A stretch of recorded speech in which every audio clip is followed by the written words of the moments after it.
Hello, everybody. Thank you guys for watching A Pastor and a Prisoner. I am Pastor Jay Carter of the Change Church, jumping online to do another video. I am wanting to introduce myself for those of you that may be new to the channel. I am a pastor of a church. I am a goofball. I am married to a man who is incarcerated right now, serving time. He's in prison. I'm a mother. I am an entrepreneur. I am an author. I am a lot of things to a lot of people. AKA, I'm a busy person, right? But I wanted to start this YouTube channel because I started realizing there were a lot of saved women, ministers, and female pastors that were dealing with men incarcerated, but the church world is very uninviting, very unaccepting of, this type of relationship. And I wanted to get online and just track my journey.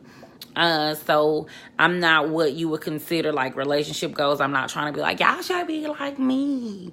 Nah, I ain't trying to do that. Just letting you guys know what we go through as men and, as women of God. I ain't no man, I promise y'all.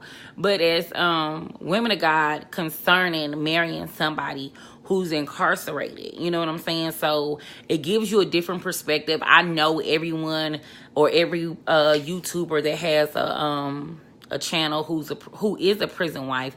Our stories may be similar. We may go through the same things, but I also feel like each individual is different. Our story is unique, and it's important for it to be told.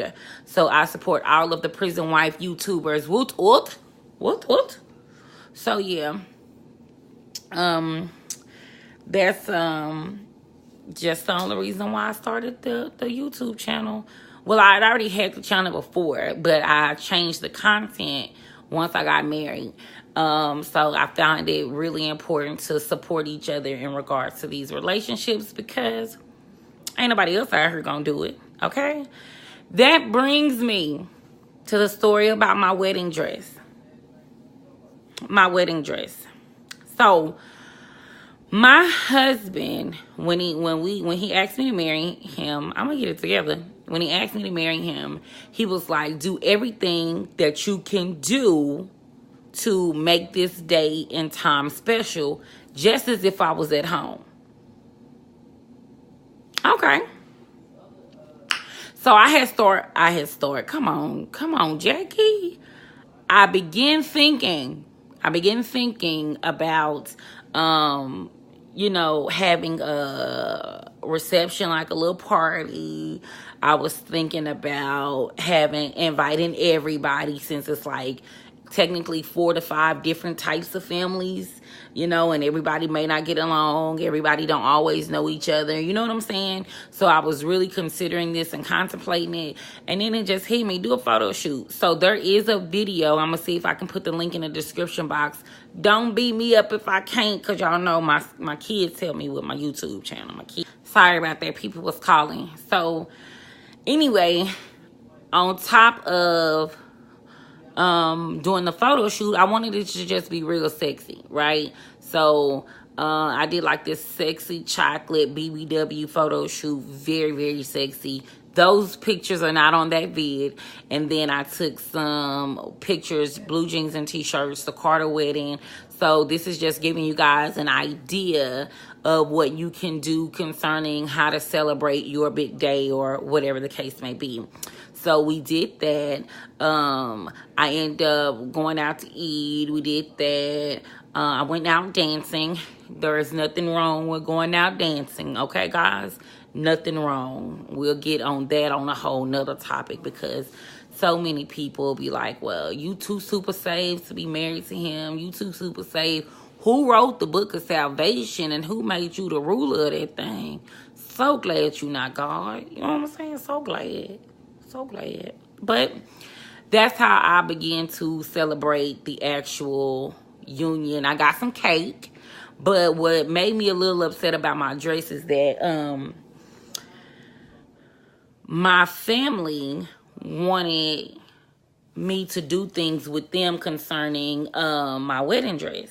And I was with it. Like, okay, cool. Like, I I had somebody come and bring the dress to my home, and we were going to, like, you know, chill, try the dress on. And you know, my mom is a seamstress, so you know the alterations that needed to be made to see if she was able to get these alterations done. Push come to shove, nobody showed up to the dress fitting, and I made sure it was only my immediate family, like my mom and my sisters, because I wanted it to be personal, you know what I'm saying? But I also wanted them to be comfortable. So I could have invited my mother-in-law and my sister-in-law, but I wanted my people to be comfortable too, as far as accepting this new transition into my new life. You know what I mean? Like, if they had any last minute questions, maybe they wanted to, Jackie, are you sure me a couple of times? You know what I'm saying? Maybe all of this other jazz. So that's why I only invited my family. Well, nobody showed up. So the lady came with the dress, and I ended up buying it anyway because I really had nobody saying, like, no, you don't look good. That's not good for your body type or whatever. So I was just like, I'm just going to buy the dress. You know, I would rather be with a dress and, you know, it be ugly or whatever than versus not having a dress at all, right? So did that. And so when I bring it to my family's attention, I don't know, maybe they were super busy. Maybe it wasn't as important to them as it was to me, seeing that he is incarcerated. And for anybody who is watching this and have a friend who's dealing with somebody who's incarcerated, our anniversaries are big to us, just like they're big to y'all. Our birthdays are big to us, just like they're big to y'all. You know what I'm saying?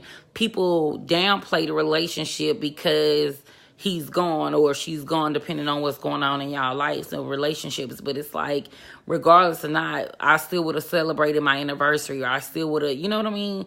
It's just slightly irritating, you know, when I hear people act so dang on foolish. Like, come on, man, we too old for that. But even after that, so the wedding dress situation came about. I know I'm looking all off. I'm sorry.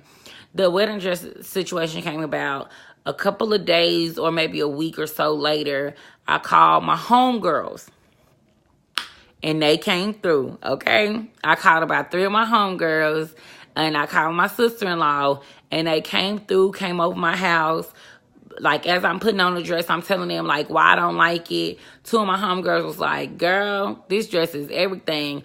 But my sister-in-law, she really is into fashion and styling. Like, this is really her thing. Like, she does makeup. This is her area, right? So she was like, no, I see what Jackie talking about. She want to be real sexy and confident, and this dress kind of just lays on her. And so she doesn't want it to lay on her. I'm like, girl, come on with the lingo. Help me. And so that happened. And so, of course, that led me not to want to keep my dress. However, I still have it, because I was going to also take pictures in my dress. And they were going to, the photographers was going to Photoshop him in, so I can still have something for my actual wedding day. But that's not what happened, of course. I ended up not taking the pictures of the wedding dress because I couldn't, I was like, I got to find one I like first. And then now it's time for him to come home. So it's kind of like, I might as well wait. So that's a little bit more about me, personal, what happened to me in regards to how to celebrate this union. But I do want to thank y'all for watching The Pastor and the Prisoner, which I think I'm going to change this because he's finna come home. I'll think about it. But thank you guys for watching. Have a great day.